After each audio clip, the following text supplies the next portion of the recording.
asalaamaaleykum wa rahmatullah waa Codice della Strada.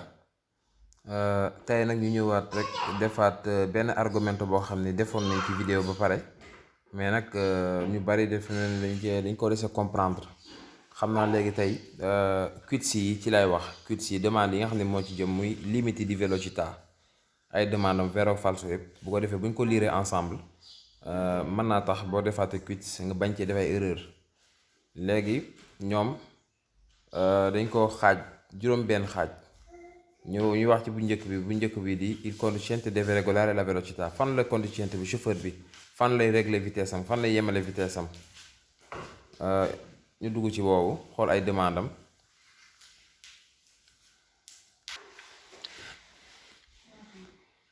Demande bu njëkk bi dafa wax ni il conducente deve regolare la velocità in relazione alle caratteristiche del veicolo. mu ne chauffeur bi buy régler vitesse am da koy war a def par rapport ak caractéristique gu véhicule bi, maanaam véhicule bi ni mu bindoo da koy sóoraale. è vero, bu fekkee véhicule bu màggat nga yor wala véhicule bu yàqu, yow li ngay war a daw du bokk ak ki nga xam ne véhicule am dafa bees te baax. Il conducente deve regolare la velocità in relazione allo stato del veicolo. mu ne booy régler sa vitesse yow chauffeur bi da ngay sóoraale tamit état véhicule bi, mooy véhicule bi baax na wala baaxut, mais mooy mook laaj bi mu wax ci kaw ñu yem rek. Il conducente deve regolare la velocità in relazione al carico del veicolo. booy régler sa vitesse tamit boo koy régler da ngay sóoraale tamit oto bi lim carré bu fekkee daa yor bagage yu bari du yem ak véhicule boo xam ni dafa vuoto, dafa vide.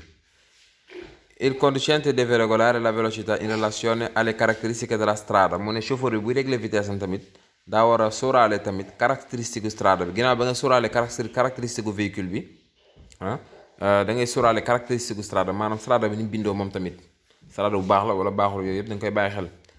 Il conducente deve regolare la velocità in relazione alle condizioni della strada. mu ne chauffeur bi daa war a bàyyi xel par rapport ak condition strada bi. gis nga demande yi lépp ay répétition la, ndax boo ne caractéristique strada bi, condizione strada bi, caratteristiche del veicolo, stato del veicolo,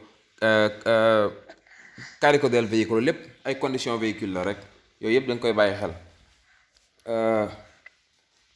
mu ne il conducente deve regolare la velocità in relazione alle condizioni del traffico. trafic bi nu mu mel, daa xatut, yooyu yëpp da nga koy bàyyi xel tamit booy régler sa vitesse. boo doon daw lu bari ñëw foo xam ne dafa xat da nga war a wàññi. Il conducente deve regolare la velocità in modo da non costituire pericolo di danno alle cose. mu ne chauffeur bi bu régler vitesse am war naa fexe rek ba du yàq leneen ci strada bi, du yàq dara, mooy dawee noo xam ne doo yàq dara rek. Il conducente deve regolare la velocità in modo da non costituire pericolo per le persone. chauffeur bi buy daw daa war a dawee noo xam ni du gaañ kenn, du indi pericolo pour personne yi, mooy du gaañ kenn. Il conducente deve regolare la velocità in relazione in modo da non costituire disordine per la circolazione. mu ne chauffeur buy régler vitesse am daa war a fexe rek ba du indi benn désordre, du indi benn problème pour personnes yi nga xam ñoo ne ci strada bi. mu ne il conducente deve regolare la velocità in modo da non costituire disordine per la circolazione. tamit personne la wax ci kaw fii circolazione, ne fexe bu mu indi benn problème circulation bi, bu mu baare yoon bi, bu mu tax bu mu dawee noo xam ne daal keneen du am fu mu jaar. Il conducente deve regolare la velocità entro i limiti massimi di velocità. mbokk yi vidéo bi nag dama ko improviser, waajuma ko, moo tax te maa ngi ci bërëb boo xam ni xëy na mën naa am mu am ay bruit de fond, mais ngeen jégal ñu ko bu baax a baax. bii dafa wax ni il conducente, chauffeur bi deve regolare la velocità entro i limiti massimi consentiti. mu ne buy daw daa war a daw entro i limiti massimi bi ñu ko permettre, maanaam bu mu dépassé li nga xam ne moom lañ ko permettre. comme tey boo nekkee ci strada boo xam ni dañ naan la fii 50 nga fi war a daw maximum, gën kaa bari bul daw lu ëpp 50, loolu mooy entro i limiti massimi consentiti. mu ne il conducente deve regolare la velocità in modo da rispettare le limitazioni imposte. mu ne chauffeur bi buy régler vitesse am daa war a respecter limitation yi nga xam ne moom lañ ko wax, mooy limite vitesse bi ak limite yëpp rek mu respecté ko. léegi mu ne il conducente deve regolare la velocità in relazione alle condizioni atmosferiche. mu ne chauffeur bi vitesse am bu koy régler day sóoraale tamit condition atmosphérique, mooy jaww ji nu mel, climat bi, buy taw ak bu naajee yëpp da koy bàyyi xel. xam nga li ngay daw bu buy taw du bokk ak li ngay daw bu naajee. mu jàll nag ci demande yi false yi mu ne il conducente deve regolare la velocità tenendo conto esclusivamente dei limiti massimi. mu ne chauffeur bi buy régler vitesse am day tenere conto maa day bàyyi xel rek exclusivamente rek limite maximum yi. waaw mu ne limite maximum rek yow nga bàyyi xel yow li ci des bu ko lijjanti. è falso. xam nga fi ci kaw dafa wax ni entro i limiti massimi maanaam limite maximum yi ci biir bu ko dépassé, mais nag yow dawal limite bu la neex, mais dawal lu la neex waaye bul daw lu ëpp li nga xam ne moom lañ la autorisé. waaw mais kii dafa ne limite maximum bi rek nga war a jël en charge, li ci des bu ko faale. è falso. beneen dafa wax ni il conducente deve regolare la velocità in relazione alla propria abilità alla guida. mu ne chauffeur bi buy régler vitesse am day li muy jël en compte rek mooy habilità moom ni mu jàmbaaree ci dawal. maanaam bu fekkee da ngaa nekk expert ci dawal mën ngaa daw lu bari. bu fekkee jàmbaare woon nag bu fekkee nekkoo ku fort ci dawal kon jarul ngay daw lu bari. è falso.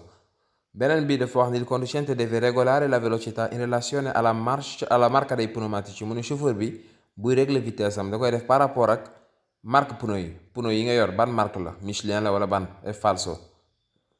beneen bi dafa wax ni il conducente deve regolare la velocità in relazione alla distanza dal luogo da raggiungere. mu ne chauffeur bi buy régler vitesse am da koy def par rapport ak distance bi dox ci digganteem ak fi mu jëm. maanaam bu fekkee da ngaa jëm fu sori dawal lu bari, mais bu fekkee sori dawal ndànk. loolu la bëgg a wax. è falso.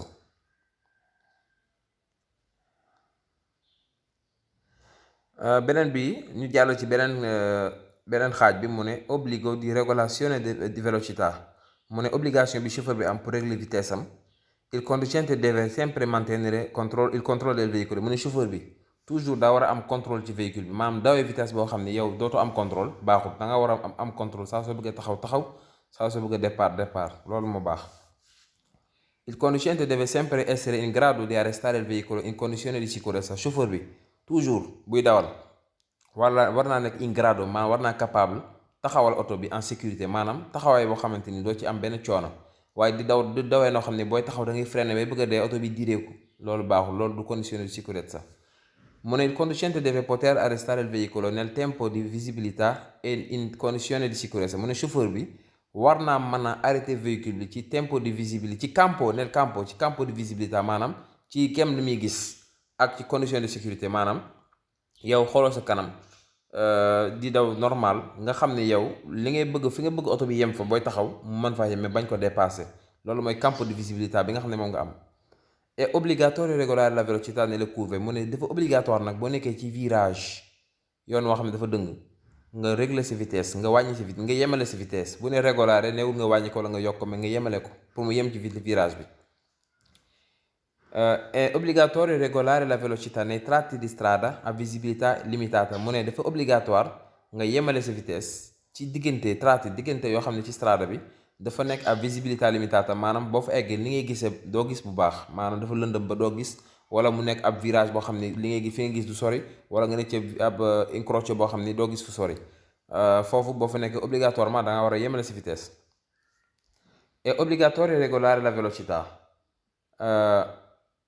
in prossimità delle intersezioni. obbligatoirement boo demee ba tolloog intersezione croisement da nga war a regolare sa vitesse, da nga war a yemale sa vitesse. È obbligatorio regolare la velocità in prossimità delle scuole. boo demee ba tolloog école yi tamit fi xale yi nekk da nga war a yemale sa vitesse. È obbligatorio regolare la velocità in prossimità di luoghi frequentati da bambini. boo demee ba tolloog bërëb boo xam ne ay xale yi ko fréquenté comme école da nga war a yemale sa vitesse. È obbligatorio regolare la velocità nelle forti discese. boo nekkee ci descente bu fort comme nga yéeg ci montagne di wàcc nag jamono ji ngay wàcc da nga war a yemale sa vitesse, ndax boo dawee lu bari oto mën na saaraan. È obbligatorio regolare la velocità nei passaggi stretti. mu ne boo nekkee ci diggante yu xat yoo xam ne da ngay dajeeg oto mu xat lool wala mu xat rek, mu ne foofu tamit obligatoirement da nga war a wàññi sa vitesse. È obbligatorio regolare la velocità nei passaggi ingombrati. foo xam ne dafa encombré, dafa am ay oto yu fa nekk ak yooyu noonu, boo fa eggee tamit obligatoirement da nga war a wàññi sa vitesse. È obbligatorio regolare la velocità nelle ore notturne. bu dee guddi ngay dawal tamit obligatoirement da nga war a yemale sa vitesse, ndax guddi man ngay bañ a gis bu baax. È obbligatorio regolare la velocità nell'attraversamento di abitati. mu ne boo dawee ba dugg ci dëkk abitati mooy ay kër, foo xam ne ay kër fa nekk yooyu, obligatoirement da nga war a wàññi sa vitesse. È obbligatorio regolare la velocità nei tratti di strada fiancheggiati da edifici. Tratto di strada fiancheggiati da edifici mook abitati ñoo yem rek, mooy diggante yoo xamante ni ci strada bi dafa affianco ci wet gi dafa am ay kër yu fi nekk ay tabax ay kër édifici mooy ay kër ak yooyu mooy centro abitato rek è vero. Bi ci topp mu ne è obbligatorio ridurre la velocità quando sia difficoltoso l'incrocio con altri veicoli. Boo demee ba tolloo foo xam ni daje fa ak yeneen véhicule day xaw a difficile mu ne dafa obligatoire nga yemale sa vitesse. È obbligatorio regolare la velocità in caso di nebbia o foscia. Mu ne boo nekkee foo xam ne dafa am brouillard waaw moo xam ne dafa climat bi dafa lëndëm mu ne dafa obligatoire nga yow yemale fa sa vitesse encore. È obbligatorio regolare la velocità nei tratti di strada coperti da neve. Boo nekkee ci diggante boo xam ne ci strada bi dafa am neige obligatoirement da nga war a wàññi si vitesse. Beneen bi mu ne è obbligatorio regolare la velocità nei tratti di strada coperti da ghiaccio. Foo xam ne dafa am glace obligatoirement da nga war a wàññi sa vitesse. È obbligatorio ñu ñëw ci falso yi mu ne è obbligatorio ridurre la velocità su strada a senso unico. Mu ne boo nekkee ci strada a senso unique obligatoirement da nga war a wàññi sa vitesse. Non, non è vero.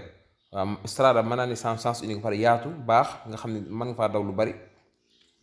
È obbligatorio ridurre la velocità fuori dai centri abitati. Mu ne boo génnee dëkk bi obligatoirement da nga war a yem wàññi ridurre mooy wàññi sa vitesse. È falso.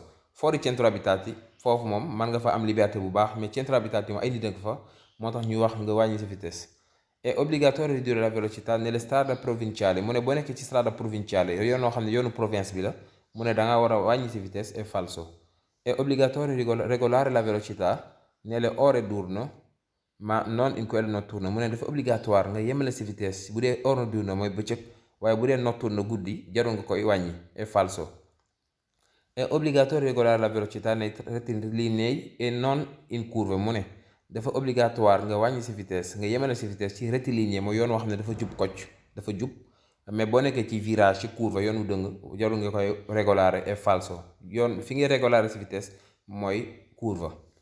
Mu ne è obbligatorio ridurre la velocità nelle strade in salita. Mu ne boo nekkee ci strada boo xam ne dafa montagne da nga war a wàññi sa vitesse. È falso. boo nekkee ci descente nga war a wàññi vitesse mais booy yéeg da ngay soxla vitesse ndax yéeg dafa metti mais wàcc moom boo nee nañ sax bari ko ci mbartal puus mu dem bañ a puus mu dem kon booy wàcc moom jarul ngay accélérer yenn accélérer yi mais booy yéeg moom da ngay soxla force pour yéeg. È obbligatorio ridurre la velocità in presenza di qualunque segnale stradale. Mu ne boo soo demee ba dajeeg signal ci strada bi rek obligatoirement da nga war a wàññi sa vitesse. È falso. am na signal yoo xam ne sax danaan la dawal lu bari gënoon a daw. Par exemple tableau obbligo bi nga xam ne danaan la vitesse minimum gën kaa néew fii war ngaa daw lu ma 30 bu fekkee mënoo daw lu ma 30 bu fi jaar foofu boo fi ñëwoon fekk ngay daw 25 kon foog nga yokk sa vitesse mais doo wàññi kon bu ne obligatoirement saa soo dajee ab tableau rek da nga war a wàññi sa vitesse. È falso. È obbligatorio ridurre la velocità solo in presenza degli agenti del traffico. Mu ne da ngaa war a wàññi si vitesse rek bu fekkente ne da ngaa dajeeg policier ci strada bi déedéet même boo dajeeg policier saa soo gisee danger wala foo xam ni war a faa daw lu bari bu fa daw lu bari. È obbligatorio regolare la velocità sulle strade extraurbane secondarie ma non in quelle principali. Mu ne dafa obligatoire nga wàññi sa vitesse ci strade extraurbane secondaire waaye waroo ko wàññi ci principale. È falso. Beneen bi dafa wax ne è obbligatorio ridurre la velocità solo se l'autovettura è scarica. Mu ne dafa obligatoire nga wàññi sa vitesse rek bu fekkente ne autovettura bi dafa déchargé scarica mooy amul benn bagage bu ci ne. È falso. fi nga gën a mën a wàññi vitesse bi mooy bu caricare ay bagage. Beneen bi dafa wax ne è obbligatorio ridurre la velocità in prossimità degli autovelox. Boo demee ba tolloog autovelox mooy li nga xam ne day capturer di wax ñaata kilomètre heure ngay daw bu fekkee yaa ngi daw lu bari mu ne boo demee ba tolloog moom rek ci nga war a wàññi sa vitesse. È falso. yow doo bàyyi ba egg ci autovelox di wàññi vitesse bi. mu ñëw ci beneen étape muy riduzione della velocità mooy wàññi vitesse bi. È obbligatorio ridurre la velocità e all'occorrenza fermarsi quando riesce malagevole l'incrocio con altri veicoli. Mu ne boo demee ba dajeek ay yeneen véhicule léegi nag fi ngeen nekk xat ba nga xam ni mënoo leen fa jaarandoo wala dafa xat lool ni ngeen di rombante metti mu ne foofu obligatoirement da nga war a réduire wàññi si vitesse. È obbligatorio ridurre la velocità e all'occorrenza fermarsi in prossimità degli attraversamenti pedonali. Mu ne boo demee ba tolloog attraversamento pedonale mooy fi pedoni yi jege tali bi obligatoirement da nga war a wàññi si vitesse. All'occorrenza bu ko jaree nga fermare nga taxaw waaw fi ñuy jege tali bi bu fekkente ni fekkoo fa kenn wàññil sa vitesse jàll romb ndànk, mais bu fekkee ne dafa fekk nit nag obligatoirement da nga war a taxaw. È obbligatorio ridurre la velocità e all'occorrenza fermarsi quando i pedoni che sono sul percorso tardano a scansarsi. mu ne dafa obligatoire nga wàññi si vitesse te bu ko jaree sax nga taxaw bu fekkente ni pedone yi nekk ci strada bi dañoo yéex a jéggi, maanaam temps bi ñu war a def jéggi dafa xaw a gudd, nga xaar bañ jàll nga soog a dem. È obbligatorio ridurre la velocità e all'occorrenza fermarsi quando i pedoni che sono sul percorso danno segni di incertezza. mu ne dafa obligatoire nga réduire sa vitesse, nga wàññi sa vitesse te bu ko jaree sax nga taxaw bu fekkente ni ci percorso maanaam ci kaw tali bi pédone yi fa nekk dañoo joxe signe d'incertitude, maanaam xamoo ndax dañuy avancer wala dañuy arrière, dara wóorul la ci yow, taxawal xaar leen bañ def li ñuy def ba pare. È obbligatorio ridurre la velocità e all'occorrenza fermarsi quando gli animali che si trovano sulla strada danno segni di spavento. mu ne dafa obligatoire nga wàññi sa vitesse bu ko jaree sax nga taxaw bu fekkente ne animal yi ne ci strada bi dañoo mel ni ñu tiit. bu fekkee dañoo mel ni ñu tiit, yow da nga war a wàññi sa vitesse bu ko jaree nga taxaw sax. È obbligatorio ridurre la velocità e all'occorrenza fermarsi quando si rimane abbagliati. mu ne dafa obligatoire nga wàññi sa vitesse te bu ko jaree sax nga taxaw bu fekkente ne dañ la abbagliare, maanaam oto bi ne sa kanam daf laa teg lumière am ba doo gis, daf laa gêner ak lumière bi. bu boobaa da nga war a wàññi vitesse bi, bu ko jaree sax nga taxaw ba mu dem nga soog a dem. ñu ñëw ci falso yi. mu ne è obbligatorio ridurre la velocità e all'occorrenza fermarsi in corrispondenza dei passi carabili. mu ne boo demee ba tolloog passi carabili, mu ne dafa obligatoire nga wàññi sa vitesse, bu ko jaree nga taxaw. déedéet è falso. passi carabili moom ab garage la rek, danga ko xam ne koy romb. È obbligatorio ridurre la velocità e all'occorrenza fermarsi in prossimità delle fermate delle autobus. boo demee ba tolloog fermate pullman, obligatoirement da nga war a taxaw wala nga wàññi sa vitesse. è falso. mu ne è obbligatorio ridurre la velocità e all'occorrenza fermarsi ogni volta che si percorre un cavalcavia. mu ne saa soo xam ne yaa ngi dugg ci cavalcavia, maanaam yaa ngi jéggi ab pont, obligatoirement da nga war a wàññi sa vitesse wala nga taxaw. è falso. È obbligatorio ridurre la velocità e all'occorrenza fermarsi in prossimità delle autovelox. mu ne dafa obligatoire nga wàññi sa vitesse te bu ko jaree nga taxaw boo demee ba tolloog autovelox moom la tubaab yi policier yi def ci tali bi, nga xam ni yow booy daw lu bari da lay filmer wala mu capter la, nga gis ni day bind sax tableau bi nii yaa ngi daw nangam. am na ci yoo xam ne sax da lay photo ba mën na laa fayloo. mu ne boo demee ba tolloog moom da nga war a wàññi sa vitesse war nga taxaw. déedéet, kooku waroo ko bàyyi xel, yow da nga war a bàyyi xel code bi rek, bu ko defee bu la photo yi doo ci am problème. È obbligatorio ridurre la velocità e all'occorrenza fermarsi in corrispondenza di qualunque segnale stradale. mu ne saa soo demee ba dajeeg signal bu mën a doon ci strada bi, obligatoirement da nga war a wàññi sa vitesse wala nga taxaw. è falso. beneen bi topp mu ne è obbligatorio ridurre la velocità e all'occorrenza fermarsi all'uscita dai centri abitati. mu ne boo demee ba génn centri abitati, obligatoirement da nga war a wàññi sa vitesse wala nga taxaw. è falso. léegi ñu jàll ci limiti massimi di velocità generale, mooy limite maximum yi nga xam ne moo général. waaw, strada bu nekk am na limite boo xam ne moom lañ fa war a daw in generale.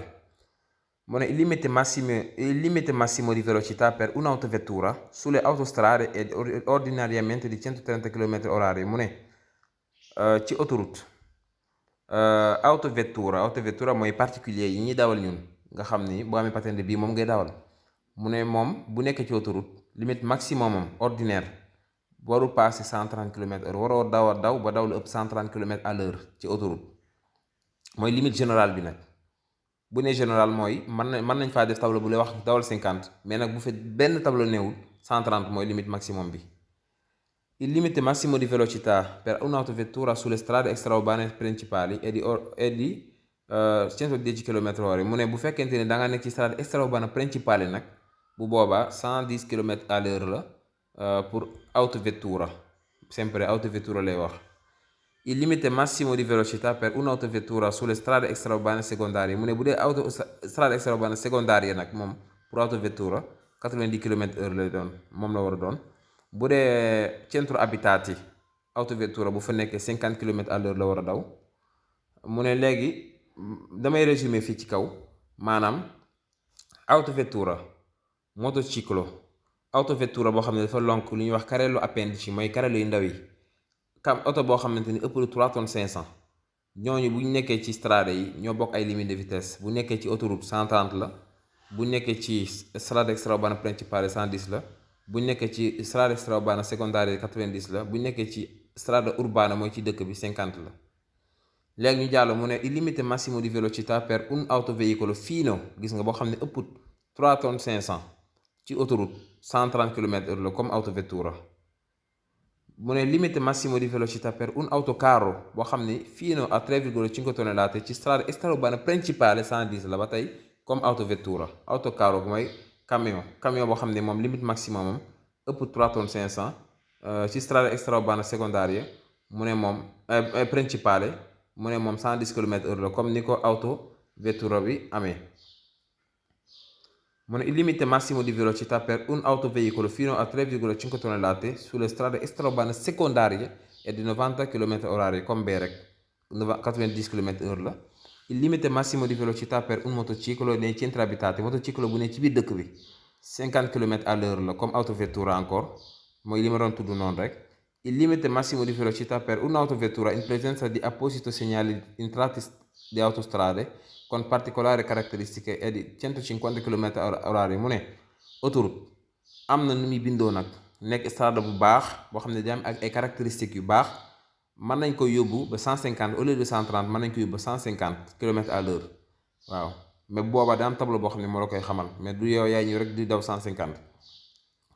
il limite massimo di velocità per un'autovettura in presenza di segnali su una strada urbana con particolari caratteristiche è di 70 km/h mu ne bu dee ci biir strada urbana ci biir dëkk bi am na nu strada bi di bindoo limite bi mën naa dem ba 70 au lieu de 50 mën naa dem ba 70 strada bu baax lay doon bu yaatu bu baax mais am na tableau boo xam ne tamit moo la koy xamal moo lay xamal ni fii bu la neexee mën nga fay dawee 70. il limite massimo di velocità per un'autovettura in caso di precipitazioni atmosferiche mooy taw wala loo xam ne taw la wala neige loo xam ne day jógee ci kaw di wadd di sotteeku ci suuf rek loolu mooy précipitation mu ne loolu bu amee bu boobaa boo nekkee ci autoroute au lieu ngay daw 130 110 nga mën a daw maximum mënatoo daw 130 autovettura lay wax ba tey.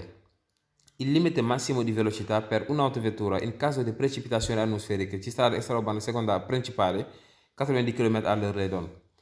limite massimo di velocità per i ciclomotori è di 45 km/h mu ne bu dee ciclomotore nag ciclomotore bokkut ak motociclo ciclomotore moom dafa yéex loolu moom limite maximum de vitesse am 45 km/h ndax moom loolu rek la mën a daw sax moom ci boppam.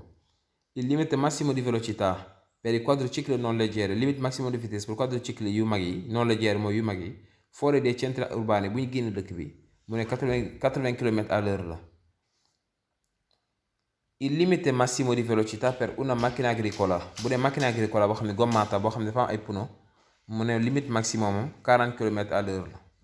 il limite massimo di velocità per una macchina operatrice gommata è di 40 km/h mu dee bu dee macchina operatrice boo xam ne dafa am pneu moom 40 km/h la. macchina agricola moom mooy machine yi tracteurs yi nekk ci tool yi macchina operatrice mooy auto véhicule yi nekk ci chantier yi di liggéey ak ci chantier yi waaw moom bu amee bu fekkee ay gomme la am ay pneu limite am 40 km/h lay doon.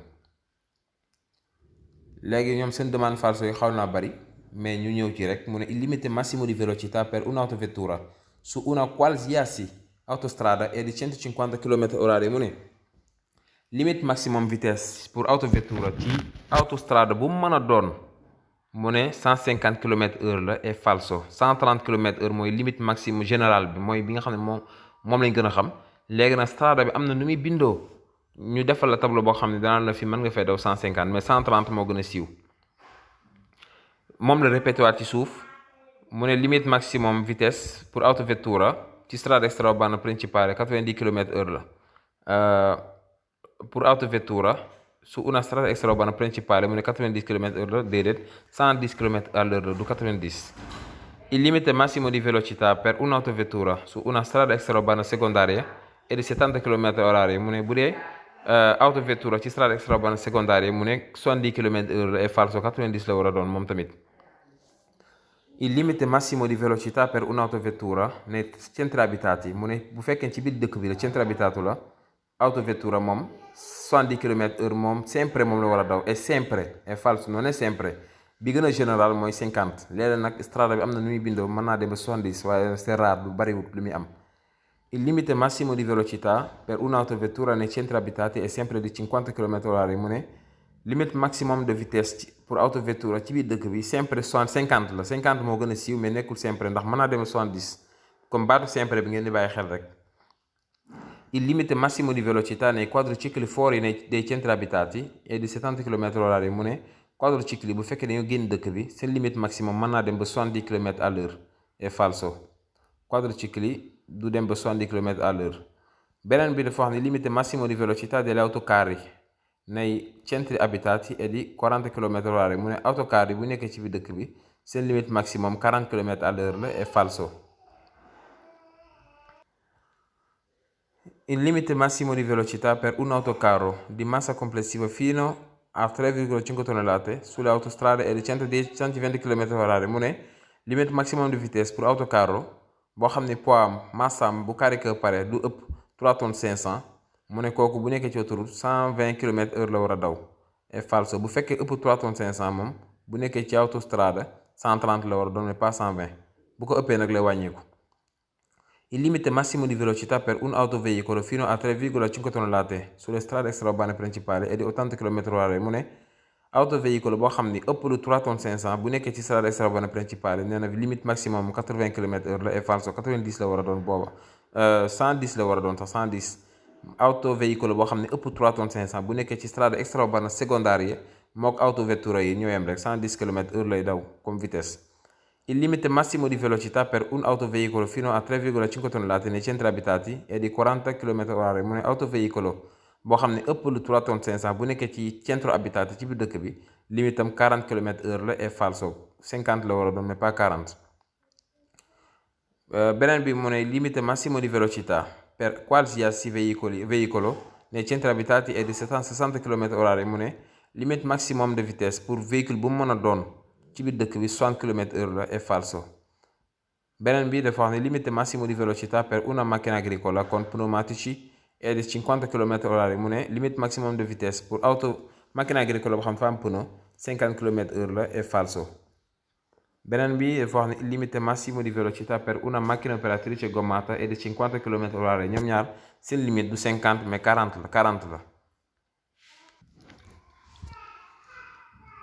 Ñu jàll ci limite di velocità sulle autostrade maanaam limite di velocità in base all'età mooy maanaam étape chauffeur bi koo xam ne day soog a am permis ak yooyu moom it dafa am ay limite de vitesse bu fekkee da ngay soog a am permis te aayogoo ci dawal bi doo bokk ak ki nga xam ne yàgg na ko am. Il limite di velocità sulle autostrade, limite di vitesse ci autoroute per coloro che hanno conseguito la patente da meno di 3 anni è di 100 km/h mu ne pour ki nga xam ni patente am amagul 3 ans kooku bu nekkee ci autoroute au lieu muy daw 130 100 la war a daw maximum waru koo ëpp.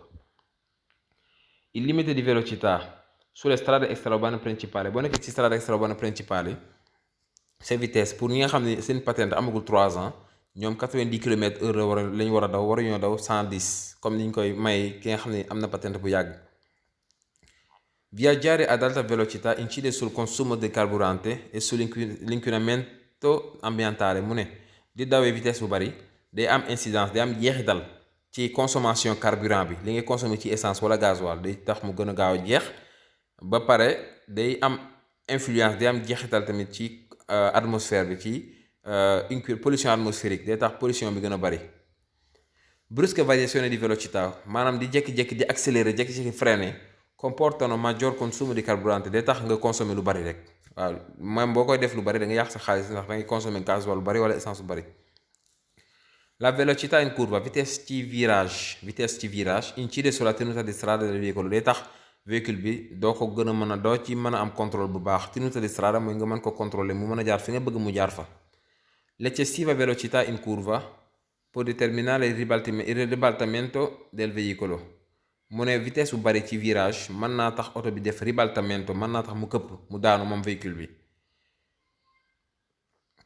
I tratti di strada in curva maanaam diggante yoo xam ne ci strada bi dafa nekk ci virage debbono essere percorsi con il pedale della flessione abbassato mu ne boo ci eggee da nga war a bës pédalu frein flessione embrayage bi da nga ko war a bës tey bañ ko bàyyi loolu nag falso la ndax loolu moom mën naa yàq sax embrayage bi.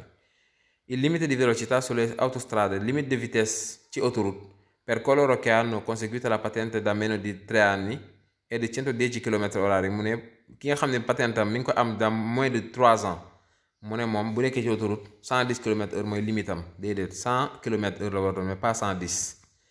Il limite di velocità sulle strade extraurbane principali per coloro che hanno conseguito la patente da meno di 3 anni è di 110 km/h mu ne ci strade extraurbane principali ki nga xam ne patente amagu 3 ans mu ne 110 km/h moo war a nekk vitesse limite de vitesse am déedéet 90 km/h la war a doon. yow mi nga xam ne sa patente amagu 3 ans boo nekkee ci autoroute war a daw lu ëpp 110 kii war a ëpp daw lu ëpp 100 war a daw lu ëpp 100 bu fekkee ci strade extraurbane principali la war a daw lu ëpp 90. léegi ñu tëjee ko dernière partie bi muy limite di velocità su strade extraurbane principali mu ne il limite di velocità sulle autostrade è ordinariamente di 130 km/h per autovetture con carrello appendici mu ne bu fekkee autovetture bi dafa lonk ab carrello appendici mooy genre remorque yu ndaw yooyu rek nga xam ne dafa tuuti ba nga xam ne daanaka rek boo ko monté ci oto day mel ni monté woo ci dara kooku boo ko monté ci autovettura ci strada extraurbane ci autostrade du wàññi dara ci limite de vitesse am day mel ni monté woo ci dara rek sans transit du changer. Il limite massimo di velocità sulle autostrade è di 80 km/h per le autovetture con rimorchio bu fekkente ni nag autovetture dafa lonk remorque nag bu boobaa un'altra cosa danañ am lu mu changer ndax bu nekkee ci strada ci autoroute bu nekkee ci autoroute au lieu muy daw 130 80 km/h lay daw waaw xam nga wàññi ko na lu bari ndax remorque bi.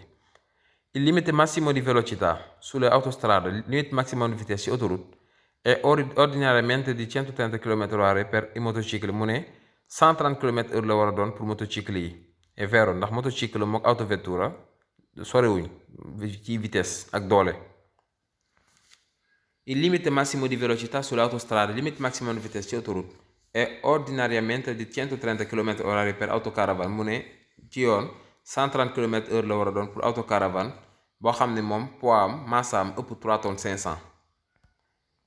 Il limite massimo di velocità sulle autostrade è di 80 km/h per l'autovettura che traina un caravan mu ne autovettura boo xam ne dafa lonk ab caravan bu nekkee ci autoroute 80 km/h la limitam lay nekk mooy nekk limitam gis nga fii daanaka mook li ci kaw ñoo yem caravan maanaam autovettura bu lonk caravan mook autovettura boo xam ne dafa lonk ab remorque ñoo yem autovettura boo xam ne dafa lonk ab remorque ñoo yem remorque caravan remorque la autovettura bu lonk ab remorque mook autovettura mooy autovettura bu lonk caravan rek c'est la même chose. Mu ne il limite massimo di velocità sulle strade extraurbane principali mu ne boo nekkee ci strada extraurbane principale limite massimo di vitesse bi 110 km/h lay doon pour motocicli è vero. Il limite massimo di velocità sulle strade extraurbane principali è 110 km/h per autovetture con carrello appendici bu dee autovetture boo xam ne dafa lonk carrello appendici moom comme ni ma ko waxee rek moom daanaka signifié dara boo ko lonkee ci véhicule yi du tee boo nekkee ci strada extraurbane principale ngay mën a daw 110 km/h. Il limite massimo di velocità sulle strade extraurbane principali è di 70 km/h per autovetture con rimorchio per trasporto e imbarcazioni mu ne bu fekkente autovetture boo xam ni dafa lonk ab remorque buy transporter ay gaal bu nekkee ci strada extraurbane principale limitam 70 km/h lay doon au lieu de 110 km/h. Il limite massimo di velocità sulle strade extraurbane secondarie è di 90 km/h per i motocicli mu ne limite maximum de vitesse ci strade extraurbane secondaire pour motocicli 90 km/h la. Il limite massimo di velocità su strade extraurbane secondarie sempre mu ne 70 km/h la per autovettura boo xam ne dafa lonk ab caravan mooy bu lonk ab remorque boo xam ni massa am ëpp 900 kg waaw poids am ëpp 900 kg. Il limite massimo di velocità sulle autostrade boo nekkee ci autoroute se limite maximum de vitesse è di 130 km/h per autovetture con rimorchio mu ne 130 km/h la pour autovettura boo xam ni dafa lonk ab remorque falso la ndax bu lonkee ab remorque 80 km la doon. Il limite massimo di velocità sulle autostrade è di 90 km/h per i motocicli mu ne ci autoroute limite maximum de vitesse pour le motociclo mu ne 90 km/h la è falso 130 lay doon. motociclo bu nekkee ci autoroute mook autovettura ñoo yem. Il limite massimo di velocità sulle autostrade, il limite maximum di vitesse ci autoroute è di 90 km/h per autocaravane, mu ne 90 km/h lay doon pour autocaravane. Il limite massimo di velocità sulle autostrade, il limite maximum di vitesse ci autoroute è di 70 km/h per autovettura che traîna un caravane, mu nekk 70 km/h la pour autovettura boo xam ni dafa lonk ab caravane. lépp ay falso la. Il limite massimo di velocità sulle autostrade, il limite maximum di vitesse ci autoroute è di 120 km/h per autovettura, mu ne 120 km/h la pour autovettura boo xam ni dafa lonk carrello appendici buy taw. È falso. maanaam è falso ndax autovettura bu lonke carrello appendici moom du changer dara ci limite am, mais nag buy taw bi mooy tax mu changer limite bi, moo tax mu du nekk 120 mais day gën a wàcc. mu ne il limite massimo di velocità su strade extraurbane principali, bu fekkee daa nekk ci strade extraurbane principali, il limite maximum di vitesse bi è di 100 km/h per i motocicli, mu ne 100 km/h la pour motocicli. È falso. bu fekkente ni motociclo la mu nekk ci strade extraurbane principale 110 km/h la war a doon, mais pas 100 km/h. beneen bi dafa xam ne limite massimo di velocità sulle strade extraurbane principali, mu ne boo nekk ci strade extraurbane principali limite maximum di vitesse bi è di 80 km/h, mu ne 80 km/h lay doon per autovetture con rimorchio per trasporto di imbarcazione, pour autovetture boo xam ni dafa lonk rimorque bi transporter ay bateau, ay gaal. È falso.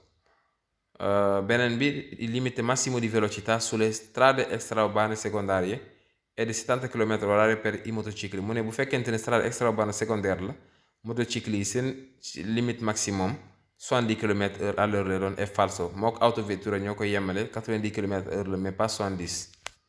kon mbokk yi loolu moo nekkoon limite di velocità, demande véreux false yëpp mooy yi nga xam ne moom laa wax benn génn ko. boo comprendre yi rek bu ci ñëw da ko mën a répondre facilement. jërëjëf comme beneen yoon.